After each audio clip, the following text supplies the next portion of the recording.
گالیوں کو بیان کیا جائے، مسلمان کا خون کھول جاتا ہے، لیکن صاحب پھر جب زندگی ہماری دیکھی جاتی ہے تو سارا طریقہ انہی کا ہمارے پاس۔ بال کیسے ہمارے کٹتے ہیں آپ سماج کے بچوں سے پوچھئے، نوجوانوں سے پوچھئے۔ اگر خنزیر کٹ کے بال آ جائے تو آج یہ نبی کا امتی اس درجے پر پہنچ چکا ہے کہ وہ پیسہ دے کے وہ اپنے بال خنزیر کٹوانے کے لیے چلے۔ بہرحال ہو سکتا ہے میری بات آپ کو بری لگے، لیکن یاد رکھیے جب تک ہماری زندگی میں اپنے نبی کا طریقہ نہیں آئے گا اور اپنے نبی کے طریقے کی عزت نہیں محسوس کریں گے، اس وقت تک اللہ ذلیل کرے گا۔ یہ فیصلہ خدا کا ہے۔ حضرت عمر رضی اللہ عنہ جا رہے تھے ایگریمنٹ لکھوانے کے لیے یہودیوں کے ساتھ، اور اس کے بعد وہاں جب پہنچے تو لوگوں نے کہا کہ آپ امیر المومنین ہیں، آپ خلیفۃ المسلمین ہیں، آپ کا ایک مقام ہے، آپ کا ایک مرتبہ ہے، آپ اچھے کپڑے پہن کے جائیے اور ذرا اچھی سواری لے کے جائیے تاکہ اسلام کا امپریشن جائے، اسلام کا تاثر جائے، لوگ سمجھیں کہ صاحب اسلام کے اندر ہاں صاحب شان و شوکت ہے، روب و دبدبہ ہے۔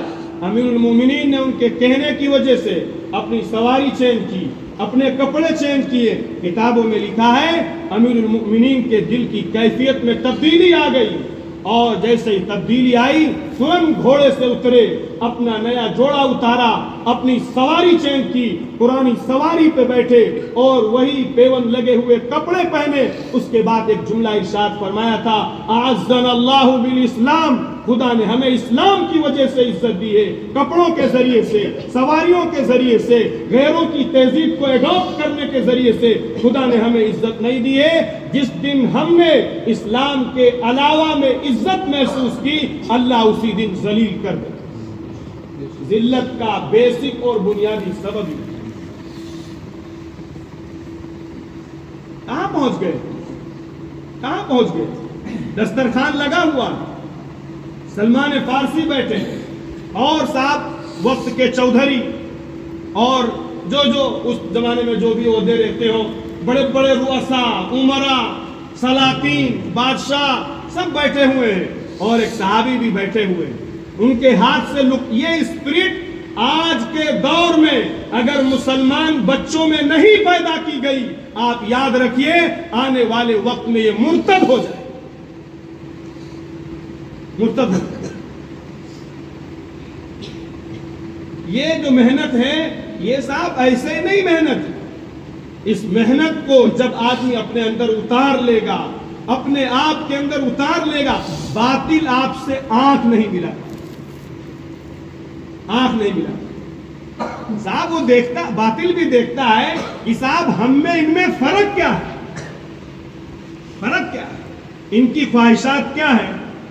صاحب گاڑیاں ہونی چاہیے، بنگلے ہونے چاہیے، کوٹھیاں ہونی چاہیے، بینک بیلنس ہونا چاہیے، ہمارے ڈریمز کیا ہیں، خواب کیا ہیں، تمنائیں کیا ہیں، آرزویں کیا ہیں، یہ ہم بھی دیکھیں اور ایک غیر کے پاس اس سے پوچھیں، دونوں کی آرزویں سیم ہیں،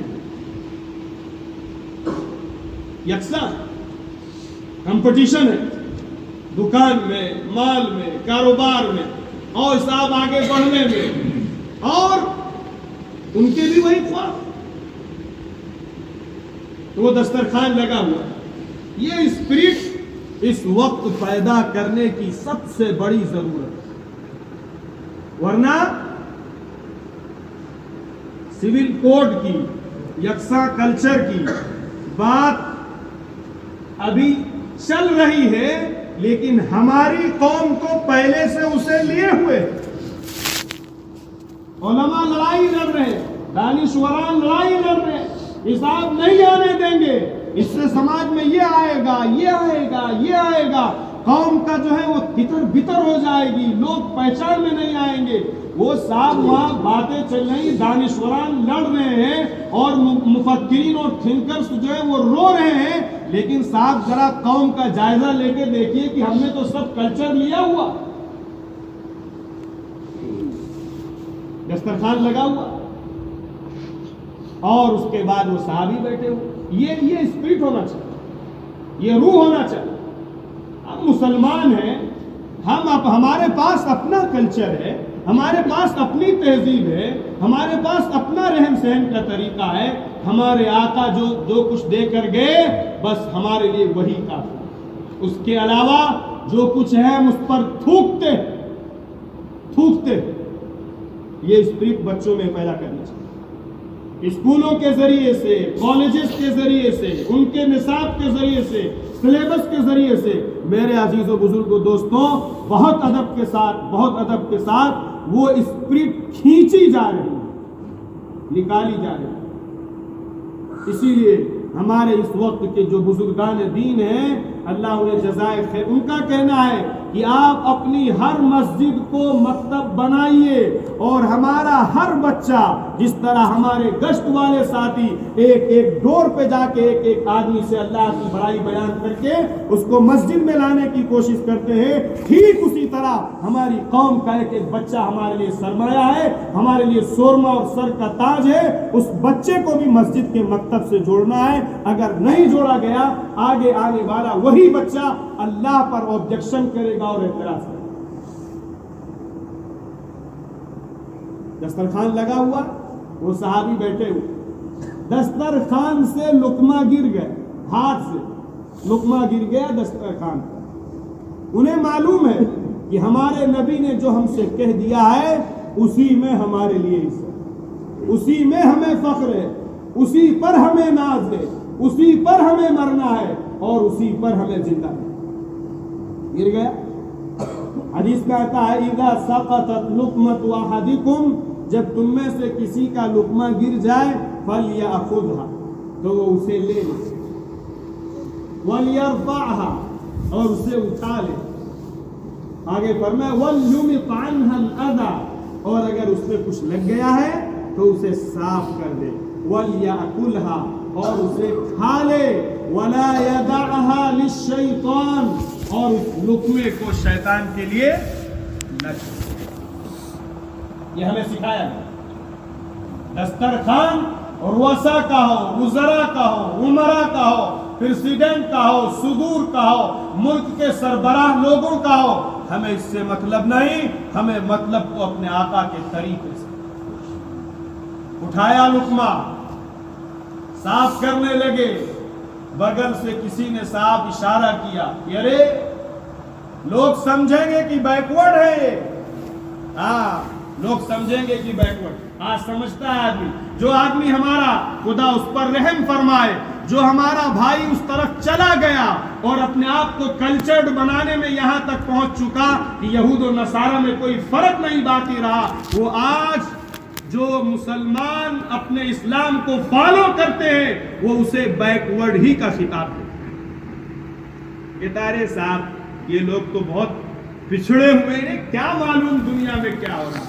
حالانکہ اس جاہل کو نہیں معلوم ہے کہ اس کی عزت کا سرمایہ کہاں ہے اور یہ کہاں تلاش کر رہا. دیا گیا لقمہ. انہوں نے اس وقت ایک جملہ ارشاد فرمایا تھا, وہ جملہ یہ بتاتا ہے کہ ایک سچے مسلمان کے اندر سنت سے یہ تعلق اور سنت سے یہ لگاؤ اور سنت سے یہ محبت اور ایک رسول اللہ کے تعلق سے یہ اسپرٹ ایک مسلمان کے سینے میں ہونی چاہیے. کیا فرمایا تھا؟ فرمایا انترک سنت حبیبی لہؤلاء الحمقاء. کیا بات کہی, کیسے دل ان کے اللہ کی عظمت سے بھرے ہوئے, رسول اللہ کی محبت میں ڈوبے ہوئے. انہوں نے جو ہم لوگ کہتے ہیں نا جماعت میں کہ ہمیں محمد الرسول اللہ صلی اللہ علیہ وسلم سے یہ چاہا جا رہا ہے کہ رسول اللہ کے طریقے میں 100% کامیابی ہے, غیروں کے طریقوں میں 100% ناکامیابی ہے. یہ ہماری زبان پر ہے, جس دن یہاں اتر آئے گا یہی اسپرٹ پیدا ہوگا. ہاں, شادی میں ارے صاحب کیا کرے, نہیں مانتے, بیوی نہیں مان رہی ہے, فیملی نہیں مان رہی ہے, صاحب قبیلہ نہیں مان رہا ہے, خاندان نہیں مان رہا ہے, برادری نہیں مان رہی ہے, سارے آدمی داؤ پیٹ نکال لیتا. کیا فرمایا؟